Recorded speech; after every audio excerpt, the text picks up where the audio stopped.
కవిత సాదాసీదా నేత కాదు, ఒక కేసీఆర్ కుమార్తెగా, బీఆర్ఎస్ ఎమ్మెల్సీగా, సుదీర్ఘకాలం తెలంగాణ ఉద్యమంలో పార్టిసిపేట్ చేసిన ఒక నికార్సైన తెలంగాణ ఉద్యమకారినిగా పేరున్న మీరు ఒక పార్టీ ఎజెండా మీరే చెప్తున్నారు, కేసీఆర్ మా నాయకుడు అని చెప్తున్నారు. బీఆర్ఎస్ పార్టీని ఆయన ఈరోజు ముందుండి నడిపిస్తున్న నేపథ్యంలో బీఆర్ఎస్ పార్టీ పిలుపునందుకుని మీరు ముందుకెళ్లాల్సిన కల్వకుంట్ల కవిత సొంత ఎజెండాతో ఎందుకు ముందుకు పోతుంది? ఈరోజు ఆర్డినెన్స్ను వ్యతిరేకించారు. 42% బీసీ రిజర్వేషన్ల పేరుతో కాంగ్రెస్ పార్టీ దగా చేస్తుంది అంటున్నారు. పార్టీ స్టాండ్ వేరు, కల్వకుంట్ల కవిత స్టాండ్ వేరు. దీన్ని ఎట్లా చూస్తారు మీరు? అది కరెక్ట్ కాదండి, మీరు తప్పు చెప్తున్నారు. ఎందుకోసం అంటే మీరు తప్పు చెప్తున్నారంటే అనుకుంటున్నారు కొంతమంది. ఎందుకోసం అంటే ఏ మనిషికైనా ఒక వృత్తి ప్రవృత్తి అనేటటువంటి రెండు ఉంటాయి. నేను తెలంగాణ ఉద్యమంలోకి వచ్చినప్పుడు డైరెక్ట్గా బీఆర్ఎస్లో జాయిన్ కాలేదు.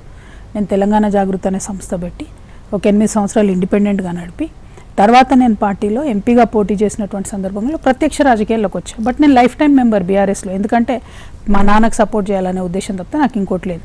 బట్ నేను సంస్థగా వ్యక్తిగా ఇండిపెండెంట్గా ఉన్నా మొదటి నుంచి కూడా. ఆ ఉద్యమ సంస్థ నడుపుతూనే ఉన్నాం. సరే, అధికారంలోకి వచ్చిన తర్వాత కేసీఆర్ గారు అప్పుడప్పుడు ఈ కార్యక్రమం చేయండి అంటే చేసాం, ఈ కార్యక్రమం చేయొద్దు అంటే చేయలేదు. ఎందుకంటే ఆ టైంలో కానీ ఏ టైంలో అయినా కేసీఆర్ గారు చెప్పింది వినుకుంటూ వెళ్ళాం.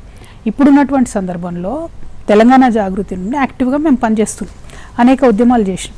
కేసీఆర్ గారు అధికారంలో ఉన్నప్పుడు కూడా మహిళా బిల్లు కోసం నేను ఢిల్లీలో దీక్షలు చేసినాం. అదేవిధంగా ఇవాళ మేము బీసీల కోసం దీక్షలు చేస్తున్నాం. ఒక అంశాన్ని సీరియస్గా పట్టుకొని లోతుగా పనిచేసేటటువంటి క్రమంలో కొన్ని వైరుధ్యాలు వస్తాయి, కానీ అవి అభిప్రాయ భేదాలు తప్పితే భేదాభిప్రాయాలు కాదు. నాకు బీఆర్ఎస్తో భేదాభిప్రాయాలు లేవండి.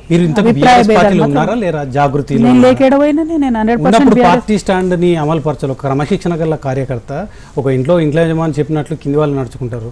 మీ పార్టీలో మీ పార్టీ నేతకు భిన్నంగా మీ పార్టీ చేత నేత ఆలోచనలకు వైరుధ్యంగా పనిచేస్తున్నారా లేదా? మీరు అదన్నీ మీకు ఒక మాట చెప్పనా బ్రదర్, మీరు నేను నా పార్టీ నేతకు వైరుధ్యంగా ప్రవర్తిస్తున్నా అంటున్నారు.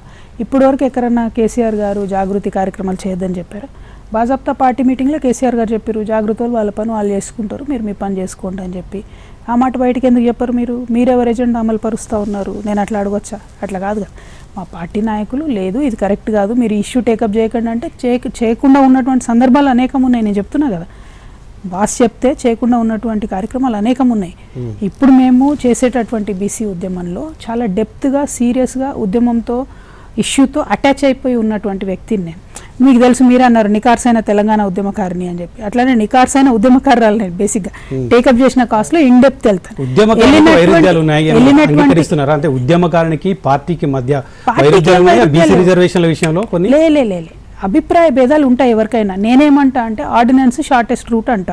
బీఆర్ఎస్ పార్టీ నుంచి కొంతమంది ప్రజాప్రతినిధులు ప్రెస్ మీట్ పెట్టిండ్రు, అసలు ఆర్డినెన్స్ కరెక్ట్ కాదు అన్నారు. తప్పేముందండి? ఇప్పుడు పార్టీ ఒకటి ప్రెజర్ చేస్తుంది, నేను ఒకటి ప్రెజర్ చేస్తున్నాను. అల్టిమేట్గా మేము ఎవరైనా చేసినా బీసీల కోసం చేస్తున్నాం కదా. పార్టీతో నాకేం ప్రాబ్లం ఉంటుంది? పార్టీ నాది కదా, మీరు భలే ఉన్నారు.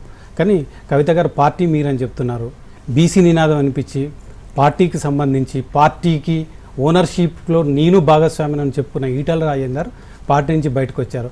అదే బీసీ రిజర్వేషన్లు బీసీ నినాదాన్ని వినిపిస్తున్న కవిత కూడా బయటకు వస్తుందా? అసందర్భమైన ప్రశ్న కదా. నేనేమంటున్నా అంటే నాకు పార్టీతో ఏం డిస్టర్బెన్సెస్ లేవు. ఫస్ట్ థింగ్, నాకు ఏదైనా ఉంటే నేను ఇంటర్నల్గా మాట్లాడుకున్నా. మీరు గుండె మీద చేసుకొని చెప్పాలి.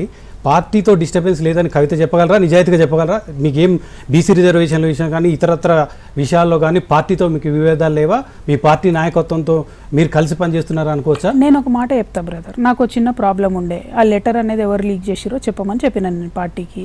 ఎవరు లీక్ చేసినో వాళ్ళని పట్టుకునే వరకు నేను దూరంగా ఉంటున్నా. అది పార్టీ నిర్ణయం తీసుకొని చెప్తుంది కదా. వాళ్ళ పార్టీ ఇంకా ఆలోచిస్తున్నారు, పార్టీ మేబీ ఇన్వెస్టిగేట్ చేస్తున్నారో, వాళ్ళ పరిస్థితులు వాళ్ళు ఏం అనుకూలంగా చేస్తున్నారో.